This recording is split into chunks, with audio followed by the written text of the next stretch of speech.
petrochemical giant led by Sir Jim Ratcliffe took the reins of Manchester United in late 2023, promising stability and success. INEOS, known for building yachts and cycling empires, set sail into Old Trafford with promises of glory. Fans were hopeful for a transformative era, but the reality has been anything but. Let's break down what's going wrong. INEOS owns multiple sports ventures, including cycling's team INEOS, 7 Tour de France wins, and sailing in the America's Cup. However, their football expertise, limited. It's like handing the keys of a Ferrari to someone who's only driven the tractor. What could possibly go wrong? Erik ten Hag's reign at United, marked by glimpses of promise, ended in a saga of indecision, poor results, and managerial missteps. Erik ten Hag started his Manchester United journey with ambition, but under INEOS, he found himself trapped in a footballing soap opera. Ten Hag led United to an FA Cup victory, but a poor start to the next season saw the team slide to 9th in the league. INEOS's decisions, despite extending his contract, they fired him months later, creating a whirlwind of uncertainty. Giving Ten Hag an extension and then sacking him 6 months later? That's like ordering dessert before realizing you're allergic to sugar. The hiring and swift departure of Reuben van Nistelrooy from United's coaching staff epitomized INEOS's lack of a long-term plan. From legendary striker to fleeting coach, Reuben van Nistelrooy's tenure was shorter than United's trophy parade. Van Nistelrooy was hired in 2024. By November, he was gone. Ruud's return was so brief, even his iconic 2001-06 United highlights last longer. Perhaps the most controversial decision yet, INEOS's removal of Sir Alex Ferguson from his ambassador role, has alienated fans across the globe. INEOS's decision to oust Sir Alex was like removing the crown from the king. Unthinkable. Ferguson, a key figure in securing sponsorships and maintaining United's global image, was dismissed in early 2024 as part of cost-cutting measures.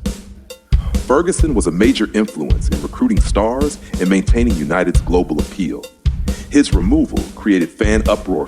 Hashtags like Respect Fergie dominated Twitter for weeks, with fans demanding an apology. Cutting Sir Alex is like removing the red from United's kit, unrecognizable and downright offensive. INEOS's cost-cutting didn't stop at legends. It hit the everyday heroes behind the scenes. Over 250 staff were laid off, including long-serving employees in matchday operations, youth scouting, and PR. INEOS's austerity measures haven't just cut costs, they've cut into the very fabric of Manchester United.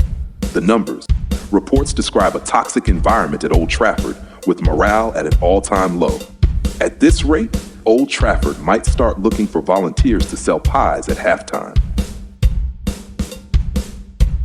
Dan Ashworth, one of the most respected figures in football management, was meant to be a cornerstone of Manchester United's resurgence. Instead, his tenure was abruptly cut short, leaving fans and pundits questioning INEOS's erratic decision-making. Dan Ashworth's credentials are impeccable. During his tenure at Brighton, he was instrumental in transforming the club into a Premier League force, with savvy transfers and a sustainable footballing philosophy. INEOS brought Ashworth on board in 2024, reportedly offering him a lucrative package worth £2.5 million annually. Manchester United's greatest asset has always been its passionate fan base. Under INEOS, that relationship is crumbling. Fan polls in 2024 showed an 80% dissatisfaction rate with INEOS's leadership. Protests against ticket prices, poor communication, and fan zone closures have become commonplace. INEOS's corporate style has left fans feeling more sidelined than Sancho on match day. How much has INEOS spent? INEOS entered Manchester United with deep pockets, promising investment and financial prudence. Sir Jim Ratcliffe reportedly injected £1 billion into the club during his takeover. Yet, the results have been bafflingly counterproductive. Managerial severance payouts. Erik ten Hag, fired with his coaching staff, costing an estimated £18 million in severance packages. Reuben van Nistelrooy let go after less than a year as a coach, adding another $3 million to the payout tally. Dan Ashworth, his abrupt firing after just 10 months, reportedly cost £2 million. In total, INEOS has shelled out over £25 million in severance payments since taking over. The squandered funds could have been better used to acquire top talent. For the £25 million spent on firing personnel, United could have secured a top-tier defensive midfielder or a world-class striker, revitalized facilities. The £300 million transfer budget could have been redirected towards a phased Old Trafford renovation, ensuring long-term sustainability.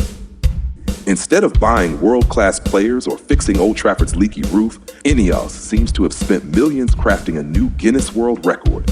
Most people fired by a football club in 1 year.